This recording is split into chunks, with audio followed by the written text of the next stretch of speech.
അശ്വിൻ എത്രയാവുമായിരിക്കും തന്റെ അമ്മ കൊടുക്കേണ്ട ബില്ല് അപ്രോക്സിമേറ്റ്ലി? എനിക്ക് ഇവന്റെ സ്മെൽ ഇഷ്ടമല്ല. I use to hate his smell. അപ്പൊ ഞാൻ പറയാറുണ്ട്, അയ്യോ പാവ അശ്വിൻ, എനിക്ക് അവന്റെ സ്മെല്ല് ഇഷ്ടമല്ല. പക്ഷെ അവന്റെ കുഞ്ഞിന് ജന്മം നൽകാനായിട്ട് എനിക്ക് സാധിക്കും. അത് വളരെ വലിയൊരു കാര്യമായിരിക്കും. പക്ഷെ എനിക്ക് അവന്റെ സ്മെല്ല് ഇഷ്ടമല്ല. സ്മെല്ല് ഇഷ്ടമാവാതിരിക്കാം, അല്ലാതിരിക്കാം. ആരാണത്? തന്റെ സ്വന്തം ഭർത്താവ്. ആ ഭർത്താവിനെ കുറിച്ച് സ്മെല്ല് ഇഷ്ടമില്ല തുടങ്ങിയ കാര്യങ്ങൾ അവർ തമ്മിലുള്ള ഒരു പേഴ്സണൽ ടോക്കിനകത്തല്ല, ഒരു സോഷ്യൽ മീഡിയ പ്ലാറ്റ്ഫോമിൽ കൊടുത്തിട്ടുള്ള ഒരു ഇന്റർവ്യൂവിനകത്ത് വന്നിരുന്ന് പുള്ളിക്കാരി അങ്ങ് അടിച്ചു വിടുക. അതുപോലെ തന്നെ സ്വന്തം അമ്മായിയമ്മയെ കുറിച്ച് വീണ്ടും പറയുന്നത്, അശ്വിൻ തന്റെ അമ്മ എത്ര രൂപയുടെ പർച്ചേസ് ആയിരിക്കും ചെയ്യാറുള്ളത്? Oh that's very expensive. Saroj കുമാറിന് ശേഷം എനിക്ക് കാണാൻ സാധിച്ച ഏറ്റവും വലിയ പ്രമുഖ നടി ആരാന്ന് ചോദിച്ചു കഴിഞ്ഞാൽ അത് ദിയ കൃഷ്ണ തന്നെയായിരിക്കും. Full credit goes to Krishnakumar sir. അത്ര എനിക്ക് ഒരു അവസരം പറയാനുള്ളൂ. എല്ലാ സംഭവങ്ങളും ഞാൻ ഈ വീഡിയോയ്ക്കകത്ത് വ്യക്തമായിട്ട് കാണിച്ചു തരാം. വീഡിയോ കണ്ട് ഇഷ്ടപ്പെടുവാണെന്നുണ്ടെങ്കിൽ ലൈക്ക് ചെയ്യുക, സബ്സ്ക്രൈബ് ചെയ്യുക. ഇത് ഫുള്ള് കണ്ടതിന് ശേഷം നിങ്ങളുടെ അഭിപ്രായം നിങ്ങൾ വ്യക്തമായിട്ട് രേഖപ്പെടുത്തുക. പിന്നെ കഴിഞ്ഞ കുറച്ച് വീഡിയോസിലായിട്ട് ഹൈപ്പ് തീരെ ആരും കൊടുക്കുന്നില്ല. ഞാൻ ഹൈപ്പ് പറയുന്ന വീഡിയോയിൽ മാത്രം നിങ്ങൾ ഹൈപ്പ് കൊടുക്കാനായിട്ടിരിക്കേണ്ട കാര്യം എന്തോ? ഒരു ദിവസം ഞാൻ പറഞ്ഞില്ല എന്നുണ്ടെങ്കിൽ നിങ്ങൾക്ക് ഹൈപ്പ് കൊടുത്തിട്ട് എൻ്റെ കമന്റ് ബോക്സിന്റെ താഴെ പറയാലോ. അല്ലാതെ എല്ലാ കാര്യവും നിങ്ങൾ കമന്റ് ബിറ്റുവിന്റെ വീഡിയോ ഇട്ടാണ്, അവൻ ഭയങ്കരമായിട്ട് ചിരിപ്പിക്കുന്നുണ്ട്, ഭയങ്കര സാറ്റിസ്ഫൈഡ് ആണ്, അങ്ങനെയൊക്കെ ഞാൻ അങ്ങോട്ട് ചെയ്തു തരുമ്പോഴത്തേക്കിന് you guys need to satisfy me. Okay, ഒരു ലൈക്ക്, ഒരു ഹൈപ്പ്, ഒരു രൂപ ചെലവില്ലല്ലോടാ. നിങ്ങൾ ഗൂഗിൾ പേ വഴി പൈസ അയച്ചു തരാനൊന്നുമല്ലോ. ഈ ഒരു കാര്യം മാത്രമല്ല ഞാൻ പറഞ്ഞു. അതെങ്കിലും ഒന്ന് ചെയ്താ, ചുമ്മാ അല്ലല്ലോ കെഞ്ചി ചോദിച്ചിട്ടല്ലേ. അപ്പൊ നമുക്ക് വീഡിയോക്കകത്തേക്ക് വരാം. കഴിഞ്ഞ ദിവസം കൃഷ്ണകുമാറിന്റെ ഇളയ മകളായിട്ടുള്ള ഹൻസിക ഇൻസ്റ്റാഗ്രാമിൽ ഒരു പോസ്റ്റ് ഇട്ടിട്ടുണ്ടായിരുന്നു. അങ്ങനെ മുട്ടക്കാട്ടം 3 പേജ് നിറഞ്ഞു നിൽക്കുന്ന ഒരു പോസ്റ്റ് ആയിരുന്നു. ആ പോസ്റ്റ് ഇടാനുണ്ടായ സാഹചര്യം എന്താണെന്ന് വെച്ച് കഴിഞ്ഞാൽ, കഴിഞ്ഞൊരു 2 weeks എഗോ പുള്ളിക്കാരി എക്സ്ക്ലൂസീവിനകത്ത് കുറച്ചധികം സ്മോൾ വീഡിയോസ് പോസ്റ്റ് ചെയ്യാൻ ഇടയുണ്ടായി. നിങ്ങൾ എൻ്റെ വീഡിയോസും അല്ലെ മറ്റു റിയാക്ഷൻ വീഡിയോ ചാനൽ കാണുന്നവരാണെങ്കിൽ അറിയാം, ഇതെല്ലാം നിങ്ങൾ കണ്ടിട്ടുണ്ടല്ലോ. അപ്പോൾ ആ വീഡിയോസിനകത്ത് എവിടേക്കോ കുറച്ചധികം വൾഗാരിറ്റി ഉണ്ടായിരുന്നു. അത് something effect to his family. Dear Krishnakumar sir, Krishnakumar sir എന്ന് പറഞ്ഞ് എൻ്റെ പഴയൊരു സാറാണ് കേട്ടോ, ഞങ്ങളുടെ പ്രിൻസിപ്പൽ ട്യൂഷൻ ക്ലാസ്സിൽ കൃഷ്ണകുമാർ സാർ. അപ്പോൾ കൃഷ്ണകുമാർ സാർ ഒക്കെ എഫക്ട് ചെയ്തിട്ടുണ്ട്, അവരുടെ ഫാമിലി എഫക്ട് ചെയ്തിട്ടുണ്ട് എന്നാണ് പുള്ളിക്കാരി ആ ഒരു പോസ്റ്റിലൂടെ പറയുന്നത്. ഞാനതിൽ ക്ഷമ ചോദിക്കൂ, ഞാനത് ചെയ്യരുതായിരുന്നു. അത് എൻ്റെ ആ ഒരു നിമിഷത്തെ എടുത്തുചാട്ടമാണ് എന്നെ കൊണ്ട് അങ്ങനെ ചെയ്യിപ്പിച്ചത്. അങ്ങനെ ചെയ്തപ്പം കുറച്ചധികം വ്ളോഗേഴ്സ് അത് സ്ക്രീൻ റെക്കോർഡ് ചെയ്ത് എടുത്തു വെച്ച് ഒരു വൈഡ് റേഞ്ചിൽ ഒരു പബ്ലിസിറ്റി എനിക്കങ്ങ് തന്നു. അത് എൻ്റെ ഫാമിലി എഫക്ട് ചെയ്തു, എൻ്റെ കുടുംബത്തിനെ എഫക്ട് ചെയ്തു. എന്നെ കൊണ്ടത് ഹാൻഡിൽ ചെയ്യാൻ പറ്റുന്നില്ല. I am extremely sorry. That's really great. നല്ല കാര്യം. നമുക്ക് തെറ്റുപറ്റാം.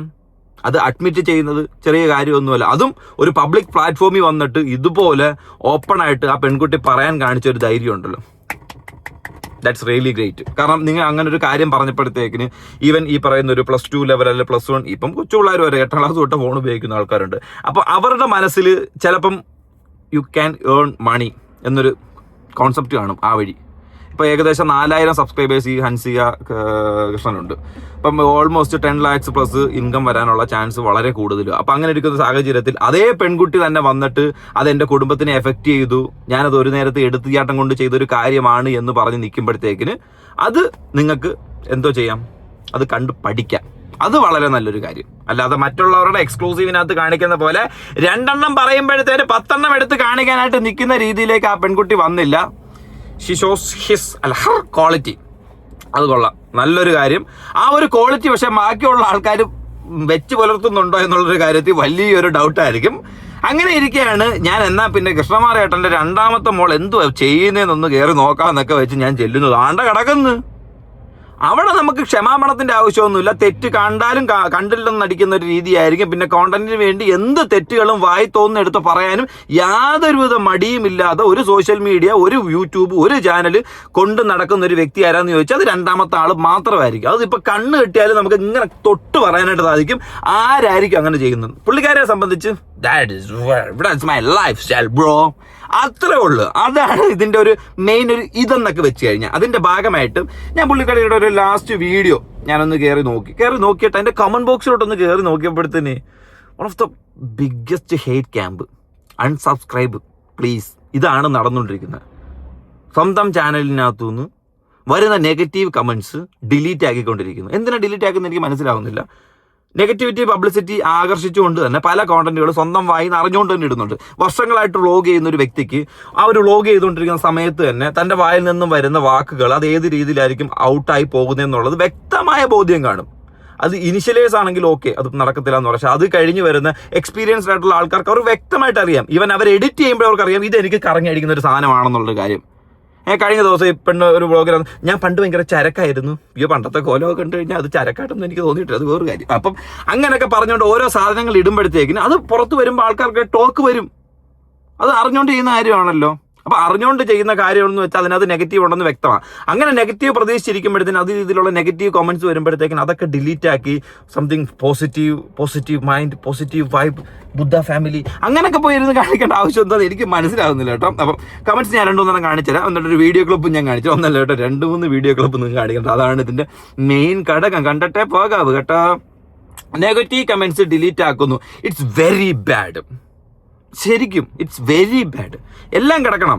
നമ്മൾ ആ അക്കൗണ്ടിലേക്ക് കയറുമ്പോഴത്തേക്കിന് അവിടെ പോസിറ്റീവ് തൊട്ട് നെഗറ്റീവ് വരെ വേണം. എന്തോന്ന് ബാറ്ററിയോ? അല്ല, അങ്ങനെ വേണം. അതാണ് നമുക്ക് കണ്ട് ആസ്വദിക്കുക. എല്ലാ തരത്തിലുള്ള ആൾക്കാരെ അപ്പോൾ ആസ്വദിച്ചുകൂടെ. നെഗറ്റീവ് കാണുന്നവർക്ക് നെഗറ്റീവ് കാണാം, പോസിറ്റീവ് വായിക്കുന്നവർക്ക് പോസിറ്റീവ് വായിക്കാം, പിന്നെ ഇതെല്ലാം വായിക്കാൻ കയറുന്നവർക്ക് അതും ചെയ്യാം. വാവ്. ഉത്സവപ്പറമ്പിൽ പോയിട്ട് നമ്മൾ ഇന്ന് പരതരി വരുന്ന കണക്കായിരിക്കും ഈ പരിപാടികളെല്ലാം കഴിഞ്ഞ് ഈ പെണ്ണിൻ്റെ വ്ളോഗിൽ നിന്ന് ഇറങ്ങി വരുമ്പോഴത്തേക്കിന് അൺസബ്സ്ക്രൈബ് എവറി വണ്ണും. അത് ഓൾറെഡി നടന്നുകൊണ്ടിരിക്കുകയാണല്ലോ. ചാനൽ റിപ്പോർട്ട് അടിക്കുക. ഒരിക്കലും ചാനലൊന്നും അങ്ങനെ റിപ്പോർട്ട് അടിച്ചിട്ടുള്ള പരിപാടികളൊന്നും കാണിക്കരുത്. എന്തോ ആയിക്കോട്ടെ, ഒരു ചാനൽ പിക്ക് ചെയ്ത് എടുത്തുകൊണ്ട് വരിക എന്ന് വെച്ച് കഴിഞ്ഞാൽ അത് ചെറിയ കാര്യമൊന്നുമല്ല. അതിനകത്ത് പോയി അൺസബ്സ്ക്രൈബ് അത് ഓക്കെ. പക്ഷേ ഈ റിപ്പോർട്ട് അടിക്കുക എന്നൊക്കെ പറയുന്നത് അത് ഈ കുശുമ്പൊക്കെ ഉള്ളവരാണ് അങ്ങനെ ചെയ്യുന്നത്. അത്രേ ഉള്ളൂ. അതായത് അവൻ ചെയ്തിട്ടുള്ള എഫേർട്ട് എന്തുവാണെന്ന് ഈ മേഖലയിൽ നിൽക്കുന്നവർക്ക് അറിയാം. അത്രയും സബ് കിട്ടാനുള്ള അതിനകത്ത് പോയിട്ട് ഈ അതൊക്കെ വെറും നാണം കെട്ടവരെ ചെയ്യില്ല കേട്ടോ. അതാരും ചെയ്യല്ലടാ, ആരും ചെയ്യില്ല. നിങ്ങൾക്ക് അത്ര ദേഷ്യം ഉണ്ടെങ്കിൽ പോലും അതിൻ്റെ ഒരു ആവശ്യമൊന്നുമില്ല. അതൊക്കെ അവരുടെ ജീവിതമാർഗവും കാര്യങ്ങളൊക്കെ അതിനകത്തൊന്നും ചെയ്യേണ്ട, കൈ കിടത്തേണ്ട ആവശ്യമൊന്നുമില്ല. ഓക്കെ. എൻ്റെ പ്രീവിയസ് കമൻറ്റ് ഡിലീറ്റ് ആക്കി ദിവ്യ ആൻറ്റി. പാവം ചേച്ചി കമൻറ്റ് ഡിലീറ്റ് ആക്കും. പിന്നെ അല്ലാതെ എന്തൊക്കെയാണ് ഇപ്പോൾ അതിൻ്റെ അടിയിൽ പോയി കമൻറ്റ് ചെയ്യുന്നത്? സ്വന്തമായിട്ട് മറ്റേ യൂട്യൂബ് സ്റ്റുഡിയോ എടുക്കുമ്പോൾ എൻ്റെ താഴെ വരുന്ന കമൻറ്റ് ചിലപ്പോൾ അതൊക്കെ ആയിരിക്കും. ബ്രേക്ക് ആവും. അതുകൊണ്ട് പ്ലീസ് നെഗറ്റീവ് കമൻറ്റ് ഡിലീറ്റ് ആക്കാതിരിക്കൂ. എനിക്കത് മാത്രമേ ഈ അവസരത്തിൽ ചേച്ചിയോട് പറയാനുള്ളൂ. ഓക്കെ, ഞാൻ ഒരു 2 വീഡിയോ ക്ലിപ്പ് കാണിച്ചുതരാം. ഇതൊരെണ്ണം ചേച്ചി പറഞ്ഞിട്ടുള്ള പഴയ ഒരു ഇന്റർവ്യൂ ആണ്. അതായത് ബോധത്തോടു കൂടി സംസാരിക്കുന്ന ദിയാകൃഷ്ണ. ഇവന്റെ സ്മെൽ ഇഷ്ടമല്ല. I use hate his smell. അപ്പൊ ഞാൻ പറയാറുണ്ട്, വിഷമം കൊണ്ട ആളിൽ ഞാൻ പറയും എന്റെ അടുത്ത് വരരുത്, പ്ലീസ് എന്റെ അടുത്ത് വരരുത്. ഞാൻ ഇങ്ങനെ പറഞ്ഞത്. അപ്പൊ അത് പറഞ്ഞ് ഇവന് ഞാൻ മറ്റേ ഭയങ്കര ബെസ്റ്റ് ഫ്രണ്ട്സ് പോലെയായിരുന്നു. പെട്ടെന്ന് ഞാൻ ഇത് പറഞ്ഞപ്പോ ഇവനൊക്കെ എന്റെ അടുത്തുള്ള അറ്റാച്ച്മെന്റ് ഞാനങ്ങ് മാറാൻ തുടങ്ങി ഇവന്റെ അടുത്ത്. അപ്പൊ ഇവനത് ഭയങ്കര ഫ്രസ്ട്രേഷൻ ആയി. അങ്ങനെ നമ്മൾ ലണ്ടനിലൊക്കെ പോയിട്ടും എപ്പോഴും എനിക്ക് അടുത്ത് വന്ന് സംസാരിക്കുമ്പോഴൊക്കെ പ്രശ്നമായിരുന്നു. പണ്ട് ഞാൻ ഇവനോട് പറയായിരുന്നു തന്റെ സ്മെല്ല് നല്ലതാ എന്നൊക്കെ ഞാൻ എപ്പോഴും പറയുന്നത്. കല്യാണത്തിന് മുമ്പ് സ്മെല്ല് നല്ലതാണെന്നൊക്കെ പറയാം. കല്യാണത്തിന് മുമ്പ് എന്ന് പറയുമ്പോഴത്തേക്കിന് ദിയാകൃഷ്ണ ഓൾറെഡി വേറെ മറ്റൊരു പയ്യനുമായിട്ട് റിലേഷൻഷിപ്പിലായിരുന്ന സമയത്ത്, അശ്വിൻ ഫ്രണ്ട് ആയിട്ടിരുന്ന സമയത്ത് his smell is very good. When he's become his വൈഫായിരുന്നു, ഹസ്ബൻഡ് ആയിരുന്നു, എന്തായിരുന്നു? ഹസ്ബൻഡ് അല്ലേ? ആയിരിക്കല്ലോ. അപ്പൊ ഹസ്ബൻഡ് ആയപ്പോഴത്തേക്കിന് അതിനകത്ത് സ്മെല്ലിന് പ്രശ്നമുണ്ട്. അതെങ്ങനെ? കല്യാണത്തിന് മുമ്പ് നമ്മൾ ഒരാൾക്ക്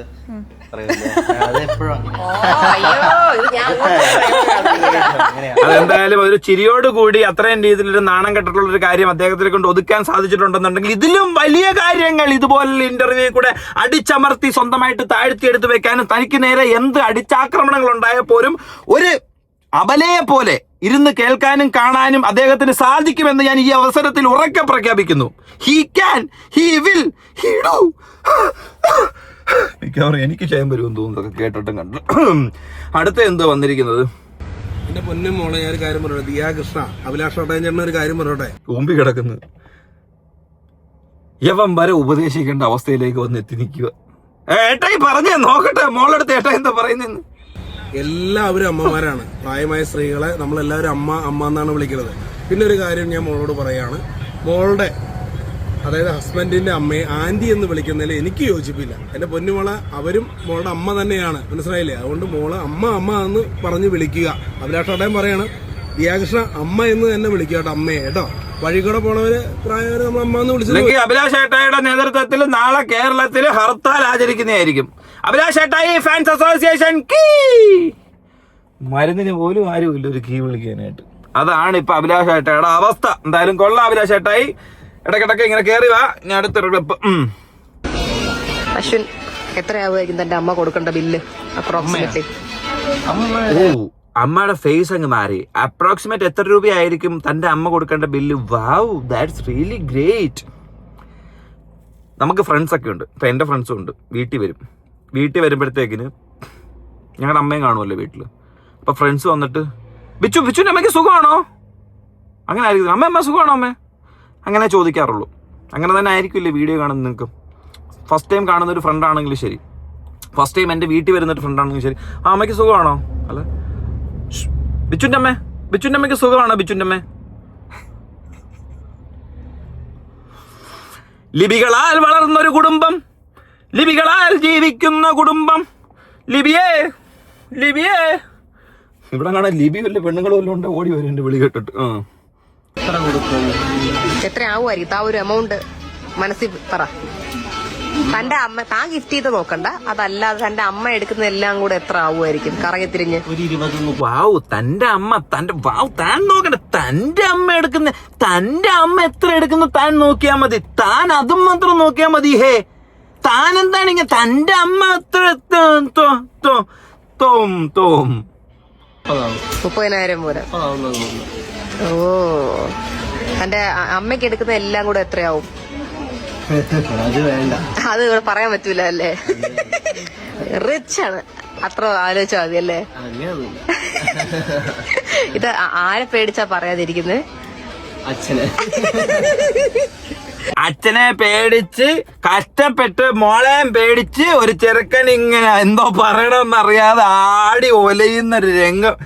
പാവം, അമ്മയ്ക്ക് പോലും ഒന്നും പറയാൻ പോയി. അമ്മയ്ക്കൊക്കെ ആഗ്രഹം കാണുമല്ലോ മകന്റെ വൈഫ് വന്നിട്ട് മകന്റെ അമ്മയെന്ന് വിളിക്കുന്ന വിളി കേൾക്കാതെ എന്തു പറയുന്നു, മീനമ്മ എന്ന് വിളിക്കുന്നല്ല, അമ്മ തായേ എന്ന് കൂപ്പിടുறதுக்கு ആഗ്രഹം இருக்காதா?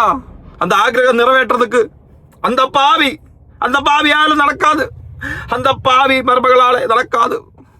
நீ என்னடா பண்ணி வச்சிருக்க? എന്താടോ വാഴ്വ് താന്ന് പറയാൻ കാര്യം എന്താ? വൈ? Thank you.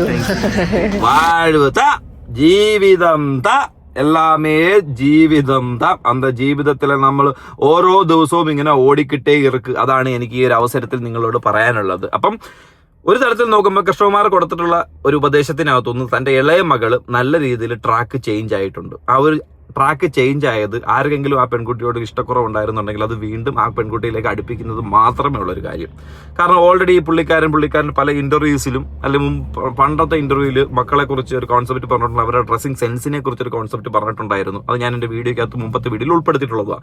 അപ്പം അങ്ങനെ പറഞ്ഞിട്ടുള്ള ഒരു വ്യക്തിയുടെ മക്കൾ തന്നെ ഈ ഒരു കാര്യം കാണിക്കുമ്പോഴത്തേന് സ്വന്തം മക്കളുടെ കാര്യത്തിൽ ആ പുള്ളിക്കാരൻ ആ ഡ്രസ്സിംഗ് സെൻസും അതുപോലുള്ള ഒരു സാമൂഹിക ബോധമൊന്നും ഇടകലർത്തി ജീവിപ്പിക്കാനായിട്ട് കഴിഞ്ഞിട്ടില്ല എന്നുള്ളത് വ്യക്തമാണല്ലോ. എന്നാൽ അതിൽ നിന്നും ആ പെൺകുട്ടി കൃത്യമായിട്ട് മാറി ചിന്തിക്കുകയും മാറി പറയുകയും ചെയ്തു. അത് ഒന്നാമത്തെ കാര്യം എന്ന് വെച്ചാൽ ആ രീതിയിൽ നടക്കണം. ഇത് കണ്ട് ഇൻസ്പയർ ആവുന്ന പെൺകുട്ടികളുണ്ടെന്നുണ്ടെങ്കിലും ആൺകുട്ടികളുണ്ടെന്നുണ്ടെങ്കിലും അവർക്ക് അതൊരു മോഡറേറ്ററായിട്ട് ഈ ഒരു പെൺകുട്ടിനെ എടുത്ത് വെക്കാൻ പറ്റുന്ന ഒരു കാര്യം തന്നെ ആയിരിക്കും. കാരണം മാറി ചിന്തിച്ചു, അതിന് വ്യക്തമായ ഒരു ഡെഫിനിഷൻ തന്നു, അത് ചെയ്തത് ശരിയല്ല എന്നും അത് കുടുംബത്തിനും ബുദ്ധിമുട്ടാവുന്നു എന്നുള്ളത് ആ പെൺകുട്ടി വ്യക്തമായിട്ട് അതിനകത്ത് പറയുന്നുണ്ട്. അത് തന്നെ വളരെ ഒരു കാര്യം. പക്ഷേ നമ്മൾ എന്ത് ചെയ്താലും നമുക്കൊന്നുമില്ല, നിങ്ങൾ എന്ത് ചെയ്താലും എനിക്കൊന്നുമില്ല, ഞാൻ ചെയ്യും നീ ചെയ്യ് നമ്മൾ ഒന്നിച്ച് ചെയ്യും എന്ന് പറഞ്ഞിരിക്കുന്ന ഒരാളെ സംബന്ധിച്ചും വലിയ കുഴപ്പമൊന്നുമില്ല. അതായത് രണ്ട് തത്തിക്ക് നിൽക്കുന്ന രണ്ട് യൂണിവേഴ്സിലുള്ള ജനങ്ങൾ ഒരു കുടുംബത്തിൽ ജീവിക്കുന്നതാണ് നമ്മൾ ഇന്നത്തെ വീഡിയോയിലൂടെ കണ്ടത്. അപ്പം